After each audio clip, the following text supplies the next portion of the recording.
पूजा करते समय आपके दीपक की बाती कई बार पूरी जल जाती है तो कई बार आधी रह जाती है। तो इसका क्या मतलब होता है? मैं आपको बता दूं कि जब आप पूजा पाठ शुरू करते हैं और पूजा पाठ करते करते आपको महीने, 2 महीने, साल या कई साल हो जाते हैं, तो आपके इष्ट देव की जो कृपा है वो आनी शुरू हो जाती है, उनका अंश आना शुरू हो जाता है और वो आपको कुछ संकेत देना शुरू कर देते हैं, जिन संकेतों से आप ये जान सकते हैं कि जो पूजा आप कर रहे हैं उससे वो प्रसन्न हैं या फिर नहीं है, वो पूजा उन तक पहुंच रही है या फिर नहीं पहुंच रही, उन्हें स्वीकार है या फिर नहीं। तो कई बार ऐसा होता है कि जिन घरों में प्रेत वास करते हैं उनकी पूजा उनके इष्ट देव तक नहीं पहुंच पाती और उस पूजा को वो प्रेत ग्रहण कर कर शक्तिशाली बनते हैं, जिसके कारण जो साधक है, जो सेवक है, जब वो पूजा पाठ करता है, जितनी ज़्यादा पूजा पाठ करता है उतनी ही उसके घर में परेशानियां बढ़ती हैं। क्योंकि जिस तरीके से नकारात्मक शक्ति को अगर पूजा पाठ मिलने लगे तो वो बलवान हो जाती है और उसका नकारात्मक प्रभाव ही होता है। उसी प्रकार से अगर सकारात्मक शक्ति को वो पूजा प्राप्त हो तो सकारात्मक प्रभाव मिलता है आपको, घर में सुख शांति होती है, घर में बरकत होती है। पर होता क्या है कि जिन घरों में प्रेत होते हैं वो आपकी पूजा को ग्रहण करते हैं, जिसकी वजह से आप में और आपके इष्ट देव में बहुत गैप हो जाता है और उनकी कृपा आपको नहीं मिल पाती। तो दीपक के कुछ ऐसे संकेत होते हैं जो आपको बताते हैं कि आपके इष्ट देव की कृपा आपके ऊपर है। तो आज हम बात करने वाले हैं कि दीपक की बाती का पूरा जल जाना या अधूरा रहना किस ओर संकेत करता है। जैसे दीपक में फूल बनता है तो वो संकेत करता है कि आपके इष्ट देव आपसे प्रसन्न हैं, या फिर दीपक की लौ का भभकना, लौ का तीव्र होना या मंद होना, ये सभी संकेत आपके इष्ट देव आपको देते हैं। पर जब बात करते हैं कि बाती पूरी जल जाए या अधूरी रह जाए तो उसका कई लोग साइंटिफिक तरीका भी निकालते हैं।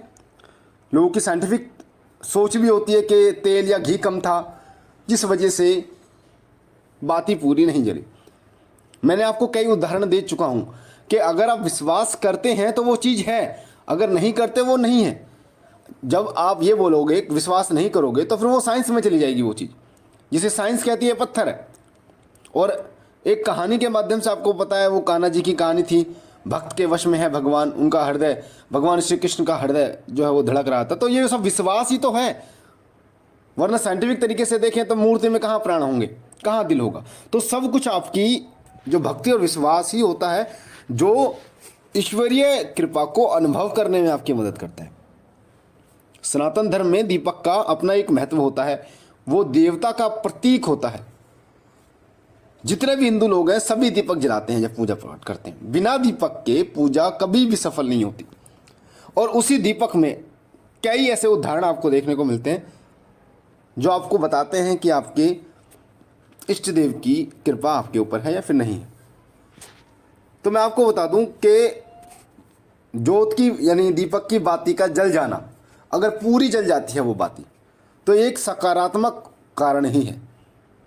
यानी पूरी जलना, दीपक की बाती का पूरी तरीके से जल जाना, ये संकेत देता है कि आपके इष्ट देव आपसे प्रसन्न हैं, उनकी कृपा आपको मिल रही है, उनकी कृपा आ रही है। देखिए, मिलना और उनकी कृपा आना, वो तो कृपा देते हैं, पर आपको कैसे पता चले ये आपको पहचानना होगा।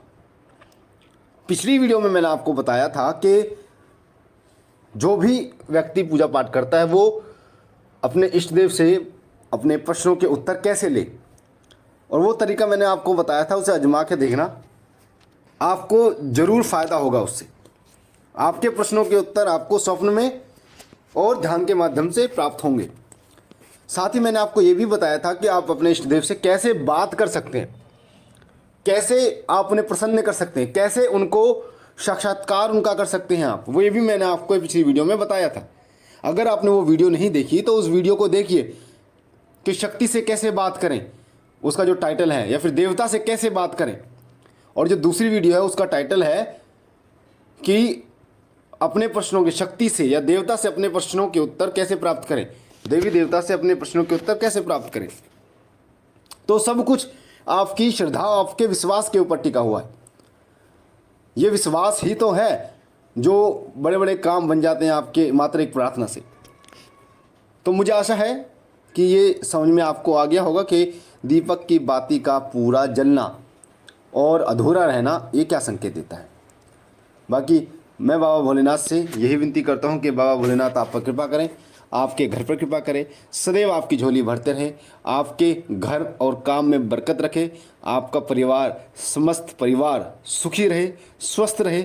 हम मिलते हैं एक नई जानकारी के साथ, तब तक के लिए ओम नमः शिवाय, ओम नमः शिवाय, ओम नमः शिवाय।